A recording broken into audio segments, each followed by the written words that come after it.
नवीन वर्षाच्या सुरुवातीलाच पीएम किसान सन्मान निधी योजनेअंतर्गत देशातील कोट्यावधी शेतकऱ्यांसाठी एक महत्त्वाची बातमी समोर आली आहे। आतापर्यंत 21व्या हप्त्यांचा लाभ मिळाल्यानंतर आता शेतकरी 22व्या हप्त्याची आतुरतेने वाट पाहत आहेत। मात्र यावेळी सरकारकडून काही महत्त्वाचे बदल करण्यात आले असून आवश्यक जी प्रक्रिया आहे ते पूर्ण न केल्यास पुढील 2000 रुपयांचा जो हप्ता आहे तो थांबू शकतो, अशा ज्या स्पष्ट सूचना आहेत त्या देण्यात आल्या आहेत। पीएम किसान योजनेचा जो 22वा हप्ता आहे तो फेब्रुवारी 2026 मध्ये जारी केला जाणार आहे। याबाबत सरकारकडून अद्यापही कोणती जी तारीख आहे ते ठरवण्यात आलेली नाही, म्हणजे जाहीर करण्यात आलेली नाही। त्यामुळे शेतकऱ्यांनी पीएम किसानच्या अधिकृत पोर्टलवर वेळोवेळी अपडेट तपासत राहणे आवश्यक आहे। कोणतीही अधिकृत सूचना किंवा तारीख जाहीर झाल्यास ती थेट पोर्टलवरती उपलब्ध करून दिली जाणार आहे। यावेळी हप्ता वितरणात विलंब होऊ नये यासाठी शेतकऱ्यांनी सर्व कागदपत्राची पडताळणी करून घेण्याचे आवाहन करण्यात आलेले आहे।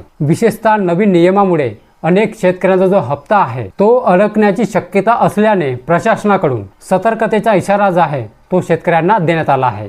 तर फेब्रुवारी 2026 मध्ये जो पीएम किसानचा 22वा हप्ता आहे तो जमा होणार आहे शेतकऱ्यांच्या खात्यामध्ये। तर वेळोवेळी अपडेट तपासत राहा, ठीक आहे।